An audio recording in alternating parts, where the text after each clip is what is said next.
Quería pasar a la meditación de esta mañana y os pido que abráis vuestras Biblias en 2 de Timoteo, capítulo 1, en el Nuevo Testamento. 2 de Timoteo, capítulo 1, y vamos a hablar un poquito de la sanidad interior. No vamos a hablar aquí de la sanidad en sentido físico, en sentido fisiológico, porque tampoco estoy autorizado para hablar de este tema, pero sí un poco de la sanidad interior que nos puede proporcionar el Señor Jesucristo. Amén. Entonces, 2 de Timoteo, capítulo 1, versículos del 1 hasta el 18. Vamos a leerlo y luego pasaremos a comentar algunos aspectos de este pasaje. Segunda epístola del apóstol Pablo a Timoteo.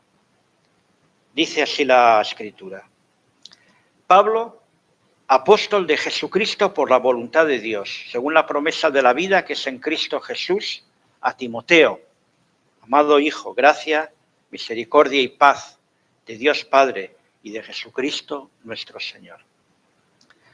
Doy gracias a Dios, al cual sirvo desde mis mayores, con limpia conciencia de que sin cesar me acuerdo de ti en mis oraciones noche y día, deseando verte al acordarme de tus lágrimas para llenarme de gozo, trayendo a la memoria la fe no fingida que hay en ti, la cual habitó primero en tu abuela Aloida y tu madre Eunice, y estoy seguro que en ti también. Por lo cual te aconsejo que avives el fuego del don que está en ti por la imposición de mis manos. Porque no nos ha dado Dios espíritu de cobardía, sino de poder, de amor y de dominio propio. Por tanto, no te avergüences de dar testimonio de nuestro Señor, ni de mí preso suyo, sino participa de las aflicciones por el Evangelio según el poder de Dios, quien nos salvó y amó con llamamiento santo, no conforme a nuestras obras, sino según el propósito suyo y la gracia que nos fue dada en Cristo Jesús antes de los tiempos de los siglos, pero que ahora ha sido manifestada por la aparición de nuestro Salvador Jesucristo, el cual quitó la muerte y sacó a luz la vida y la inmortalidad por el Evangelio, del cual yo fui constituido predicador, apóstol y maestro de los gentiles. Por lo cual asimismo padezco esto, pero no me avergüenzo, porque yo sé a quién he creído, y estoy seguro que es poderoso para guardar mi depósito para aquel día. Retén la forma de las sanas palabras que de mí oíste, en la fe y amor que es en Cristo Jesús. Guarda el buen depósito por el Espíritu Santo que mora en nosotros. Ya sabes esto, que me abandonaron todos los que están en Asia, de los cuales son Figelo y Hermógenes.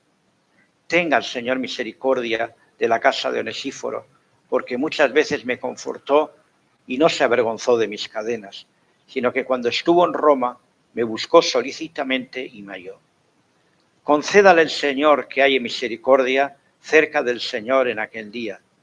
Y cuánto nos ayudó en Éfeso, tú lo sabes mejor. Amén. Hasta aquí la palabra del Señor, oramos. Padre Dios, te alabo y te bendigo en esta mañana por el privilegio de estar aquí entre mis hermanos un domingo más. Qué bueno, Señor, es habitar los hermanos juntos en armonía con la fe que nos une en ti. Te alabo, Señor, y te bendigo por los hermanos que han preparado el culto, por la alabanza preciosa, por las ofrendas que han sido dadas de corazón. Y en esta mañana te pido, Señor, que tú nos hables. Que no sean mis palabras, Señor, que no oigamos lo que nos gustaría oír, sino lo que tú quieres decirnos. Que tú, oh Señor, hables a nuestra mente y corazón y nos puedas en esta mañana decir algo que nos impacte, que podamos salir de aquí de una manera diferente a la que hemos entrado. Porque lo pedimos en el nombre de Jesús. Amén. Es difícil hoy día encontrarnos totalmente bien, ¿verdad? Totalmente sanos. Si ahora preguntara a cada uno de vosotros, todos tenemos allí alguna deficiencia, ¿verdad? Entraba nuestra hermana cojeando, hermana, ¿qué te pasa? Ay, la rodilla, ¿no? Y otros la cabeza. Y la sensación de paz es difícil del todo, porque vivimos en un mundo con muchas dificultades. De hecho, Los judíos, cuando se saludan, ellos usan la palabra shalom, paz. Pero paz en un sentido muy amplio. Es decir, estás bien, te va bien en la vida, en tu casa está todo bien. Entonces, decir que tenemos shalom a veces es complicado, porque siempre hay cosillas por ahí, ¿verdad? Es fácil estar feliz si todo nos fuera bien, ¿verdad? Si tuviéramos buen trabajo, buen sueldo, 0 deudas, buena salud. Lo complicado es cuando las cosas no van tan bien. Entonces es importante tener calma y ser responsables. Porque hay algunas personas que dicen, no, yo soy muy tranquilo, yo soy muy buena persona, yo soy muy equilibrado. Y de repente alguien te pincha y saltamos, y esa persona tan moderada, tan tranquila, de repente no lo es tanto, ¿verdad? Cuando alguien nos incomoda, de repente sale nuestro verdadero yo, ¿no? Hay una cosa interesante que se ha descubierto, que hay una relación entre la salud y la fe. Y hay estudios científicos que nos dicen que las personas creyentes mejoran mejor, tardan menos en ser dados de alta en un hospital, mejoran cuando tienen problemas de depresión o de otro tipo. Y de hecho eso se pudo ver, por ejemplo, en la pandemia. Las personas creyentes llevaban mucho mejor este aislamiento social y médico que las personas no creyentes. ¿Por qué? Porque el creyente se aferra a su fe y ocupa su mente y su corazón, pero la persona que no tiene fe, que no cree, ¿a quién se agarra? La Iglesia puede también ser un lugar de sanidad, pero ojo, también puede ser lugar de insanidad. Porque cuántas personas, y esto es algo que tenemos que aceptar como cristianos maduros, cuántas personas no se han sentido heridas o maltratadas también en la Iglesia. No estoy hablando de una iglesia en particular, creo yo sinceramente que esta es una iglesia donde la gente recibe sanidad. Pero tenemos que saber que hay muchas personas que nos pueden venir de otros contextos eclesiásticos, de otras iglesias, que han sufrido verdaderamente en el sentido más amplio de la palabra. Han sufrido formas autoritarias, han sufrido acoso y han sufrido también en su familia, en su contexto familiar. O sea que la iglesia puede ser un lugar de sanidad, pero también puede ser un lugar de insanidad. Cuando Pablo escribe esto a Timoteo, Pablo no está en una buena situación. Él ha sido encarcelado por orden de las autoridades romanas. Estaba gobernando en esta época, hablamos sobre el año 66, 67 de nuestra era, después de Jesucristo, y está en el trono de Roma Nerón. Decimos la palabra Nerón y ya sabemos todos qué tipo fue este, ¿no? Nerón fue un emperador cruel, un emperador que persiguió con saña a los cristianos, y aquí estaba Pablo encarcelado, pero en unas condiciones no como la primera vez, tuvo un encarcelamiento previo donde incluso tenía su habitación privada. Ahora parece que Pablo está encadenado, está en unas condiciones penosas, está pasando frío, por lo que dice al final de esta carta. Se ha sentido abandonado, por lo que dice aquí el versículo 15, y ya sabes esto, que me abandonaron todos los que están en Asia. Entonces él se siente abandonado y él piensa que no va a salir vivo de ahí. Porque él escribe y dice, yo sé que mi partida está próxima. Pero lo interesante, hermanos, es que Pablo no se compadece de su situación. No es una persona que lamenta su situación en la vida. No dice, vaya, he dedicado toda mi vida al Evangelio, me he esforzado, he sido misionero, he abierto iglesias y mira cómo acabo. Estoy aquí en una cárcel y esperando ser ejecutado. Fijaros lo que dice el versículo 8. Por tanto, no te avergüences de dar testimonio de nuestro Señor, ni de mí, preso suyo, sino participa de las aflicciones por el Evangelio según el poder de Dios. Él se considera un preso suyo, preso del Señor. Por lo tanto, él no se considera una víctima, deja todo en el control de Dios. Y esa es una de las claves, hermanos, que quería mencionar esta mañana para recibir una sanidad interior. Aunque no entendamos muchas cosas en la vida, debemos confiar en Dios. Amén. En cualquier situación, si estás en el hospital, debes confiar en Dios. Si estás en una crisis financiera, confiemos y tenemos fe, porque eso nos da paz, nos da sanidad. Y sobre todo, hermanos, nos libra del agobio. Con una situación tan complicada como la que tenía Pablo, él podía sentir paz interior. ¿Por qué? Porque él consideraba, si estoy aquí preso, soy un preso del Señor. Al final es lo que Él quiera. Y el futuro está en las manos de Dios. ¿Qué estás viviendo en la actualidad en tu vida? Pues a veces tenemos situaciones difíciles y duras y cada uno sabemos por lo que estamos pasando. Pero quiero decirte que Dios es el Señor de tu vida, es el Señor de tu historia. Que no estás solo, que no estás sola.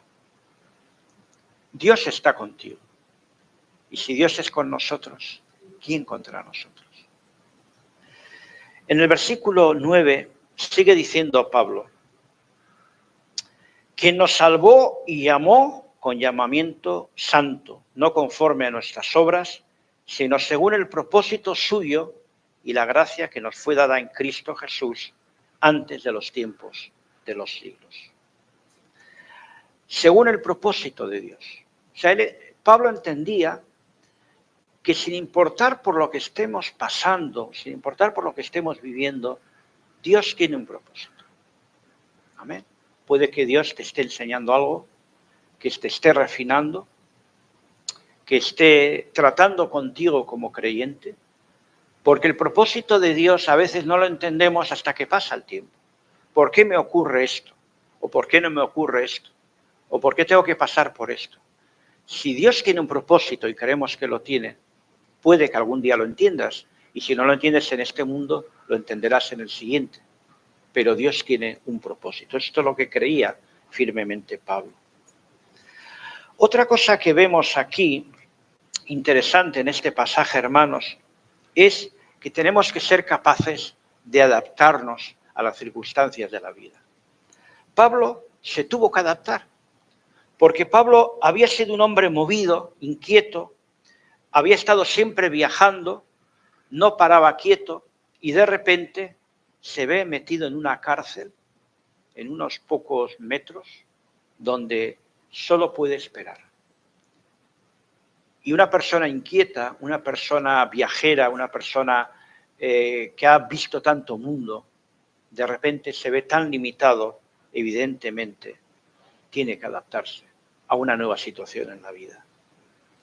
Así que estas son las llamadas cartas pastorales, porque Pablo escribe a un pastor, que es Timoteo, para darle consejos y orientaciones. Y a veces, como Pablo, hermano, nos tenemos que reinventar, nos tenemos que adaptar a diferentes situaciones de la vida. Y eso es algo que Dios nos puede dar sabiduría para ello. Puede ser en el terreno laboral, puede ser en el terreno eclesiástico, puede ser en el terreno familiar. De repente desaparece un ser querido en la familia, puede ser un hijo, puede ser la mujer, puede ser el marido. De repente hay una crisis en la iglesia y el creyente no puede quedar paralizado, hermano. Se tiene que reinventar y ver cómo puedo cambiar mi situación y mi chip y mi mente para adaptarme a esta nueva situación. En el capítulo 1, versículo 1, también Pablo dice lo siguiente. Pablo, apóstol de Jesucristo, por la voluntad de Dios, según la promesa de la vida que es en Cristo Jesús. Fijaros lo que dice, yo soy apóstol por la voluntad de Dios. Amén. Él está diciendo, yo soy producto de la voluntad de Dios. Y esto es lo que tú tienes que entender también en tu vida. Tú y yo somos producto de la voluntad de Dios. Y lo que tenemos es que caminar con esta fe. Otra cosa que dice aquí el versículo 3, doy gracias a Dios, al cual sirvo desde mis mayores con limpia conciencia, de que sin cesar me acuerdo de ti en mis oraciones noche y día. Hermanos, otra herramienta para tener sanidad interior es cultiva la gratitud. Cultiva la gratitud, da gracias a Dios. Dar gracias es un ejercicio de sanidad. Pablo incluso agradece sus recuerdos. Dice aquí, me acuerdo de ti en mis oraciones noche y día, y el recuerdo de Timoteo hacía que le diera gracias a Dios por haber conocido a este hombre. Cuando recordamos bendiciones pasadas, damos gracias a Dios. Cuando oras y dices, Señor, qué bendición fue aquel año, aquel día, en esta circunstancia, en este momento que tú me diste esta bendición. Y da gracias a Dios. El recordar cosas que vivimos en la gracia de Dios nos ayuda a sanarnos interiormente y ver que en la vida no todos son malos ratos, no todos son fracasos. Recordamos aquellas victorias que el Señor nos dio. Los recuerdos pueden traernos sanidad y también insanidad. Porque hay personas que solo se acuerdan de lo malo. Personas que dicen, aquello que me pasó, aquello que me dejó marcado, esta situación que yo no pude hacer bien. Y entonces eso hace que tu mente cada día esté más cargada, con malos recuerdos, malas experiencias que todos hemos tenido. Pero cuando damos gracias a Dios por lo bueno que nos da, nuestra mentalidad cambia. Y dice aquí el versículo 3 también, al cual sirvo desde mis mayores con limpia conciencia. Aquí tenemos otra clave para la sanidad de nuestra vida. Vivir con una conciencia limpia. Qué buen patrimonio, ¿verdad?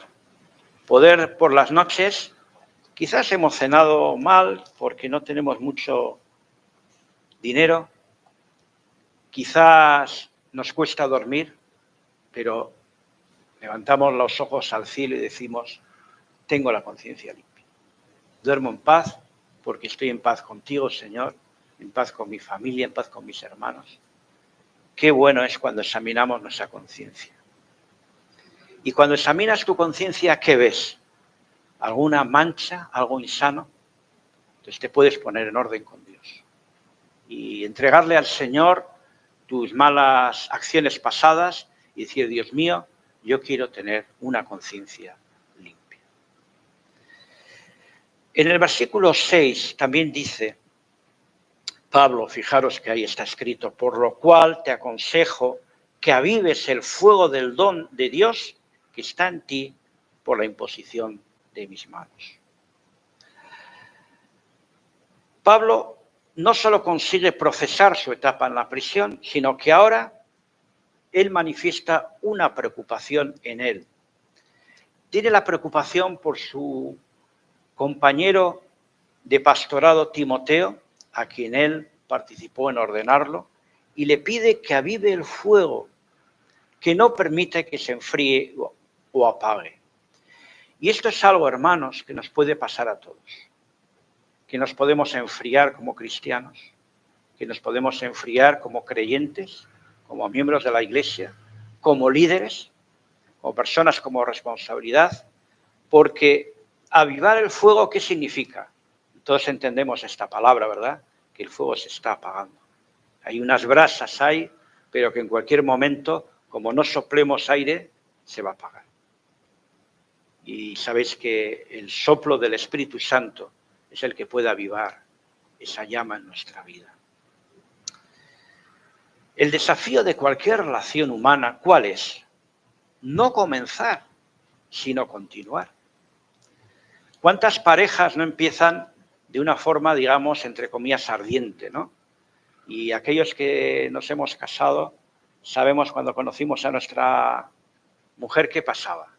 Estábamos todo el día pensando en esa pareja. Estábamos mirando cómo podíamos coincidir con ella. ¿Cuánto tiempo podíamos apartar para verla o verle?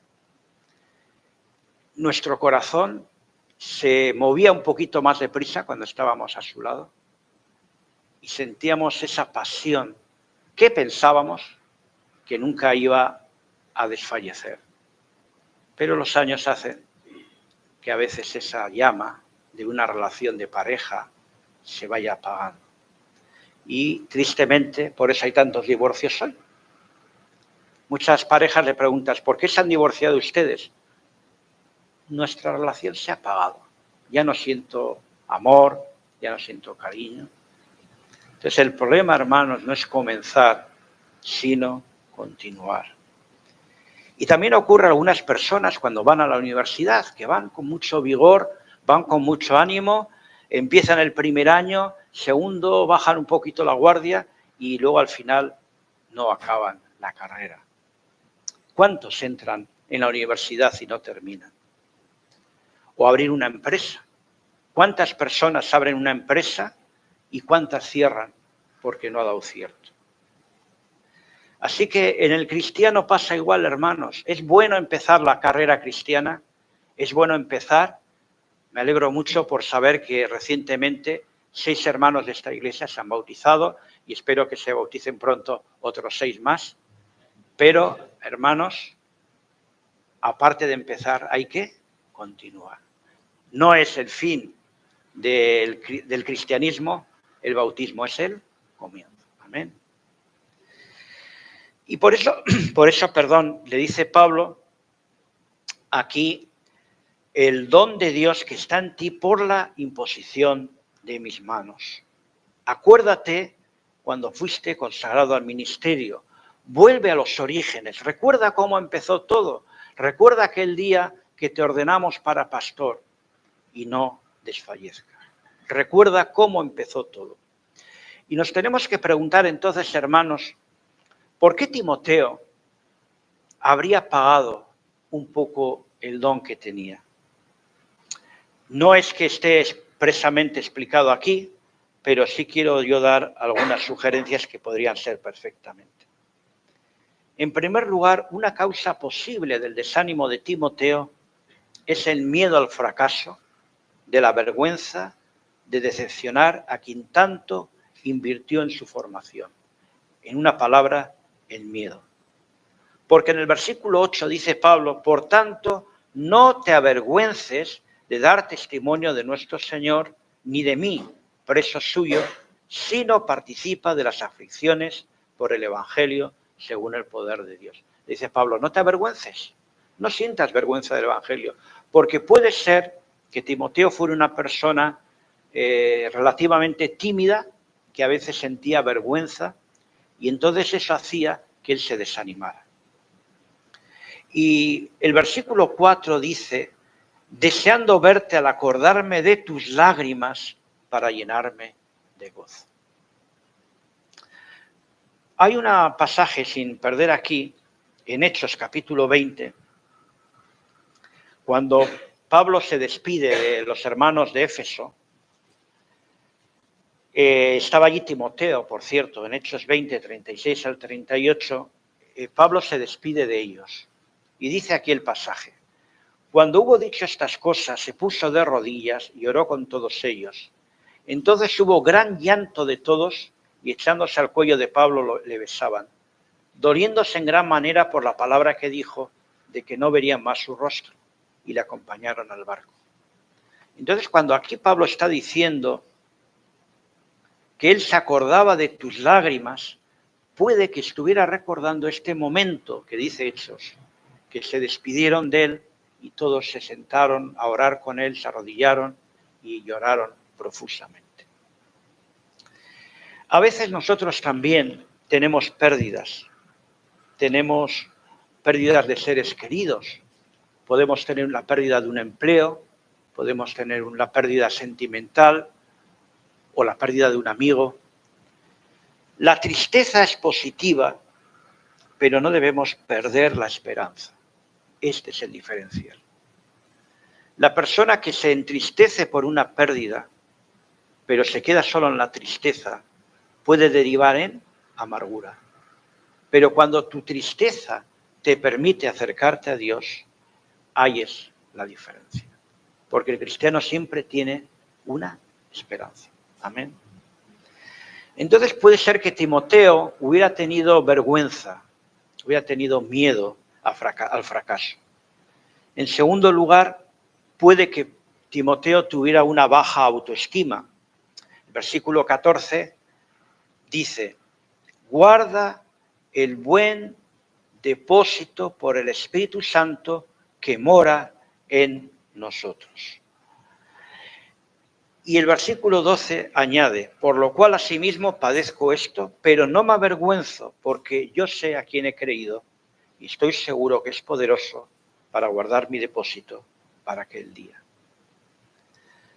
Pablo se había sentido abandonado y solo, y puede ser también que Timoteo hubiera sufrido el desprecio de otros, pero también, sobre todo, puede que Timoteo hubiera sentido desprecio por sí mismo, por no dar la talla.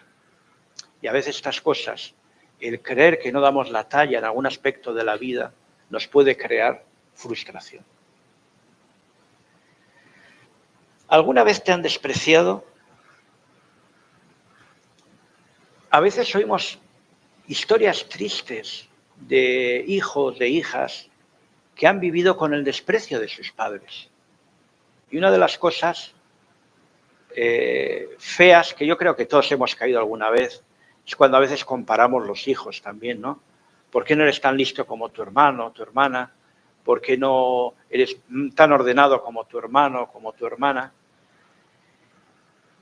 Y es verdad que a veces hay hijos, hijas, que crecen con el desprecio de su familia, por alguna incapacidad, porque no son tan listos como los demás, porque no traen tan buenas notas como los demás, etc.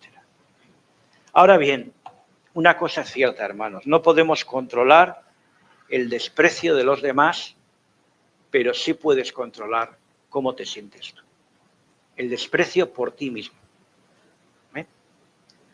No podemos controlar cómo la gente nos trata, pero tú sí puedes controlar cómo te ves a ti mismo. Y tú te tienes que ver como una persona hecha a la imagen y semejanza de Dios. Que tú eres valioso como persona. Que tú tienes una dignidad inherente como persona. Que Dios te ama y te ama igual a ti que al más rico del mundo. Porque Cristo ha muerto por todos y por todas, sin acepción de personas. Puede ser la persona más humilde y más sencilla del mundo, Dios te ama igual. Entonces, cuando tú te ves con dignidad, no por lo que tienes, no por lo que vales, sino por lo que eres como ser humano, eso te permite quitar la baja autoestima. El problema de muchas personas, hermanos, es que ponen el valor en la vida de otros. Y si esas personas le aceptan, es feliz. Si la rechazan, se viene abajo, pierde su autoestima, queda abatido, porque cifra su valor en cómo me ven los demás, cómo me valoran los demás. Los demás me dan palmadas en la espalda y me dicen qué majo soy, entonces voy feliz y sonriente a casa. Pero si no te rechazo, soy la persona más infeliz del mundo. Si te prestan atención, eres feliz, todo tiene sentido.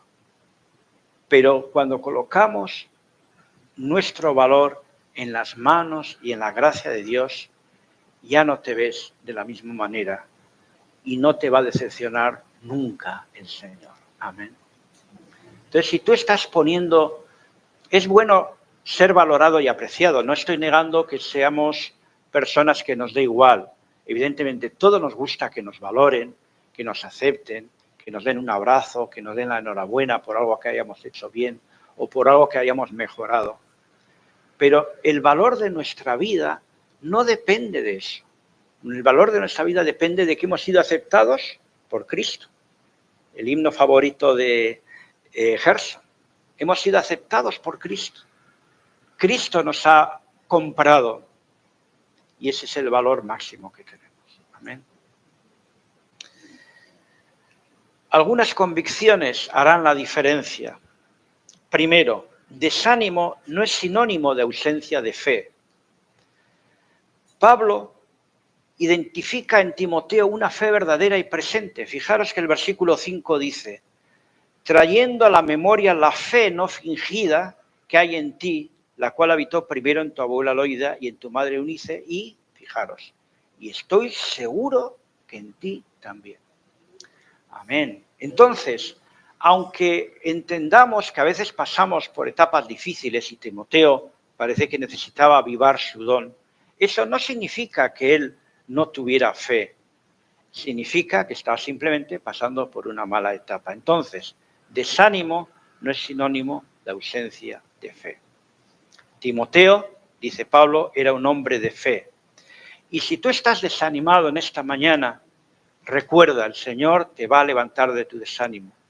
Deja que Dios haga un milagro en tu vida. Porque a veces, en nuestro afán de tenerlo todo controlado, de hacerlo todo, no damos lugar a la intervención de Dios. Y Dios interviene. Y Dios hace milagros cada día, hermanos. Solo tenemos que darle espacio para ello. En segundo lugar, hermanos, el pasado necesita ser usado en tu favor. Repasar tus recuerdos puede volverse una experiencia importante. Y Pablo le recuerda a Timoteo, acuérdate de cómo la fe de tu abuela y tu madre te pasaron la fe a ti. Y eso, hermanos, a pesar de que su padre, el padre de Timoteo, no era creyente.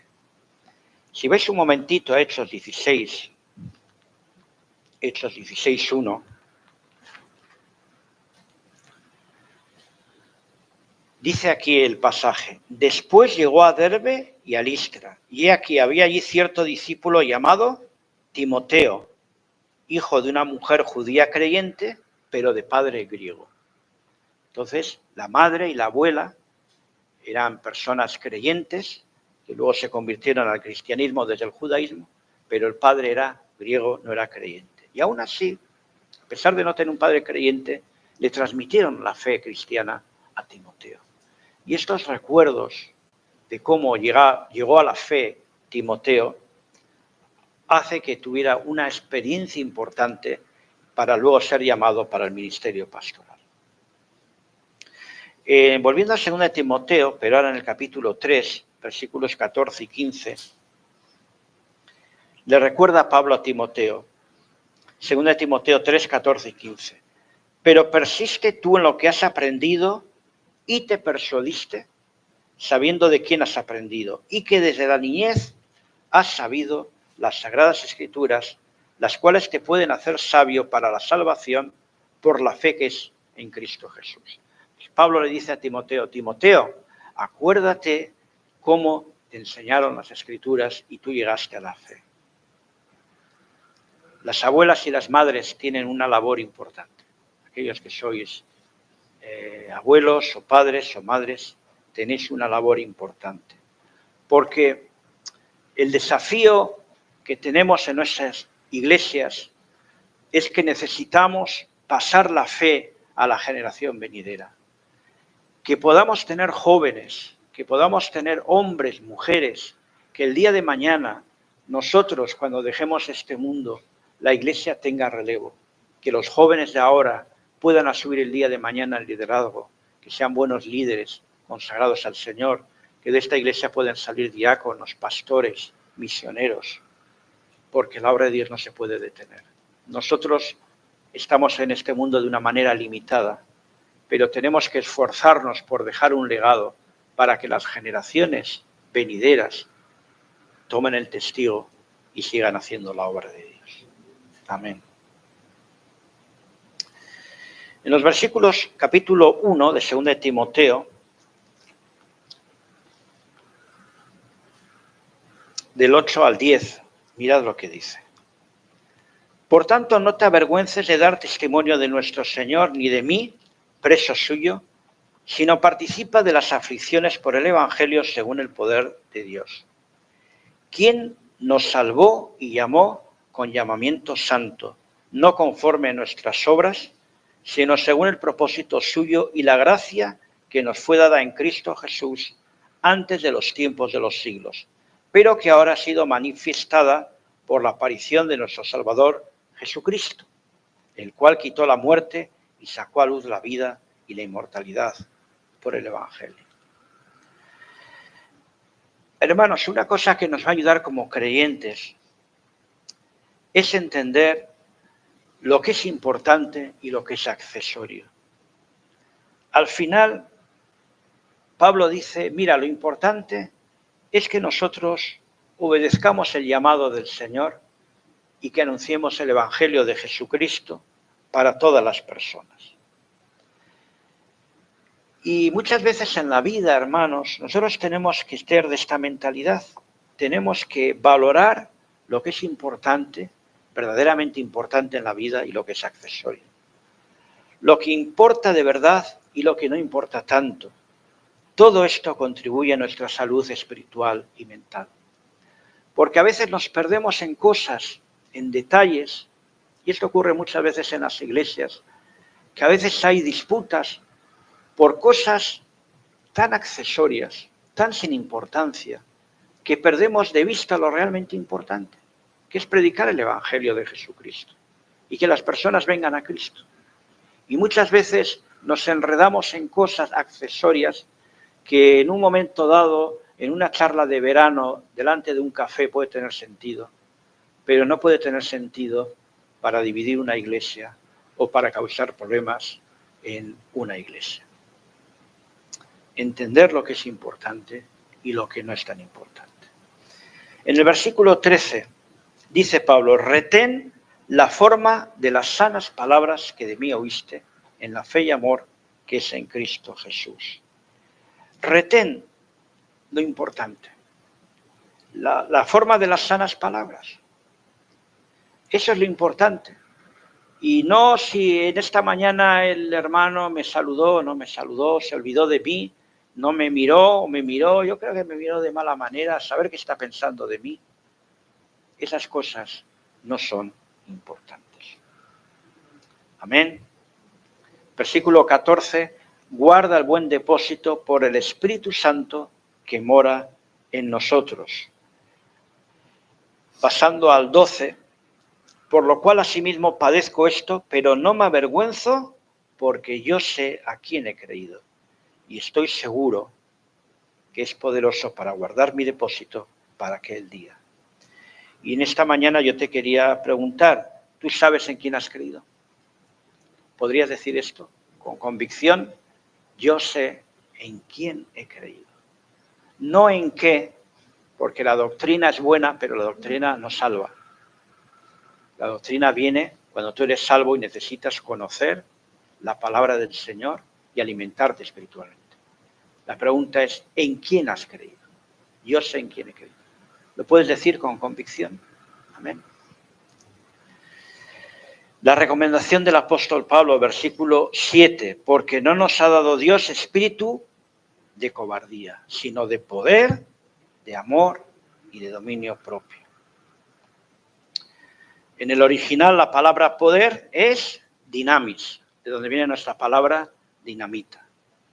Dios te ha dado dinamita, Dios te ha dado poder. Y no lo sabías, ¿eh? Tú y yo tenemos ahí unos cartuchos de dinamita. ¿La estás usando? Porque la dinamita, si no se usa, no sirve para nada. Poder y amor. Amor, agape, el amor cristiano, que es un amor que supera todas las barreras raciales, de idioma, de situación social. Y luego dice también el versículo 7, de amor y de dominio propio. Y en el original aparece una palabra muy curiosa, que es sofranismos, que significa moderación, mente equilibrada. Que Dios nos dé muchos sofranismos, ya sabéis, para orar esta tarde.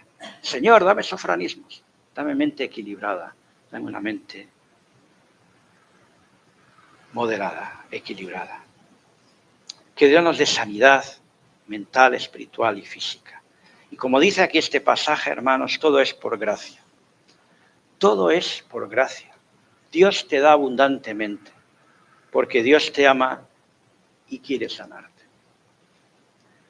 ¿Crees tú honradamente que necesitas sanar algún área de tu vida?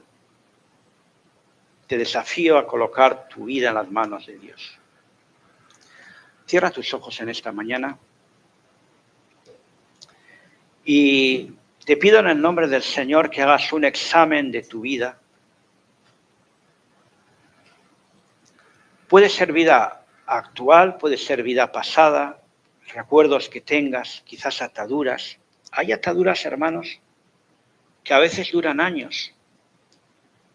Aquella situación que yo viví, esto que me ocurrió, el desprecio y la burla que me hicieron, y esas cosas nos traen malos recuerdos, nos traen angustias. Y en esta mañana yo te pido en el nombre del Señor que lo pongas a los pies de la cruz de Cristo.